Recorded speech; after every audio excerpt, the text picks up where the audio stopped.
Bienvenidos a Cine Aparte y gracias por darle otra vez clic al enlace. Esta vez quiero comentar una película recién llegada a Netflix hace apenas 2 o 3 semanas llamada 22 de julio del director inglés Paul Greengrass. Su título hace referencia a los actos terroristas cometidos en esa fecha, el 22 de julio del 2011 en Noruega.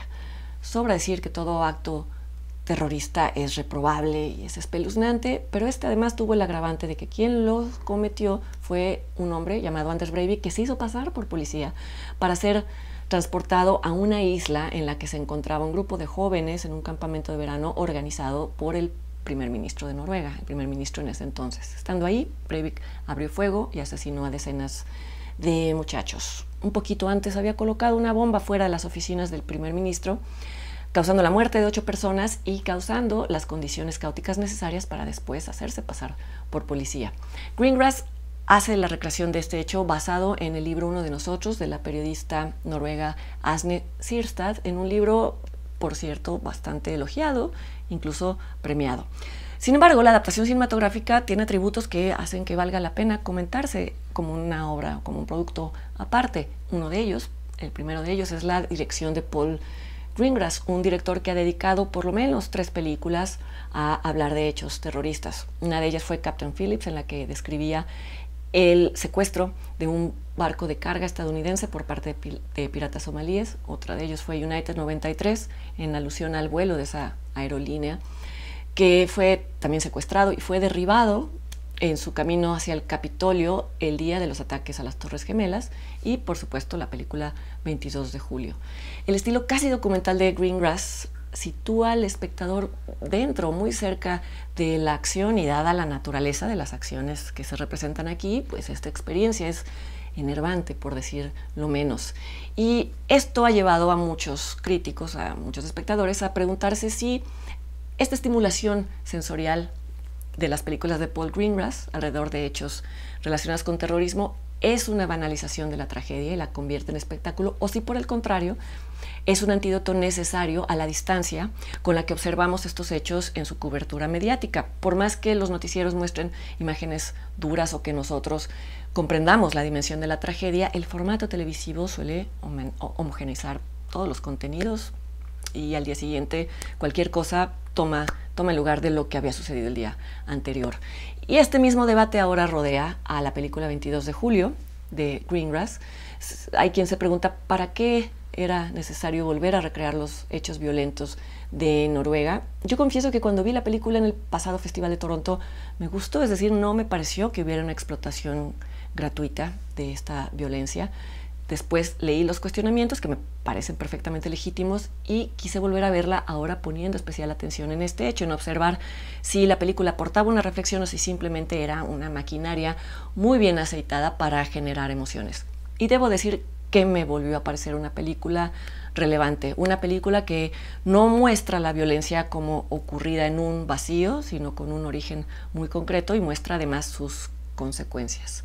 A propósito de cuál es el origen de esta violencia, quiso la casualidad que mi revisión de 22 de julio coincidiera en los mismos días con 2 hechos ocurridos en Estados Unidos. Uno de ellos fue el arresto de un hombre que había dirigido explosivos pequeños que no detonaron, pero igual los dirigió a figuras del Partido Demócrata. Después se supo que era un hombre plenamente identificado con las políticas de Donald Trump y con su idea de volver grandiosa a América, como le llaman ellos, otra vez.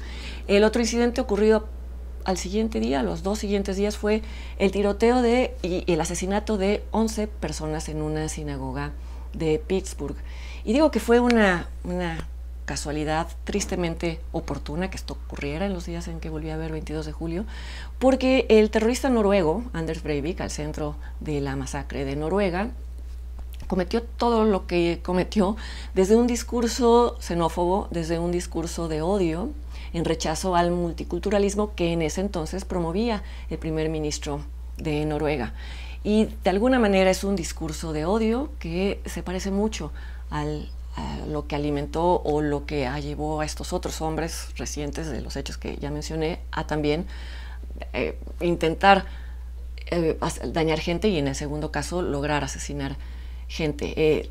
Creíamos que ya se había extinguido esta ideología de ultraderecha xenófoba y sin embargo cada vez más en el siglo XXI vemos cómo vuelve a brotar en distintos puntos. Así que además de que me parece que Greengrass hace una disección del origen de la violencia y no solamente se recrea, no creo que se recree, pero no solamente muestra el asesinato de los jóvenes. Además de eso, me parece que la película tiene un acierto en la representación de Anders Breivik, interpretado por el actor noruego Anders Danielsson, en el sentido de que se le ve como un hombre profundamente arrogante e infantil a pesar de ser tan peligroso y no causa de ninguna manera empatía, ni supongo que nadie podría sentir admiración o fascinación por él, tal y como se le representa en la película. Y esto es una trampa, un peligro de cierto tipo de recreaciones que muestran al asesino como alguien de alguna manera admirable, y entonces se hace un cortocircuito con lo que se está condenando. En todo caso, quizá el personaje más atractivo de esta película es el abogado del propio Breivik, solicitado por él porque creía que iba a encontrar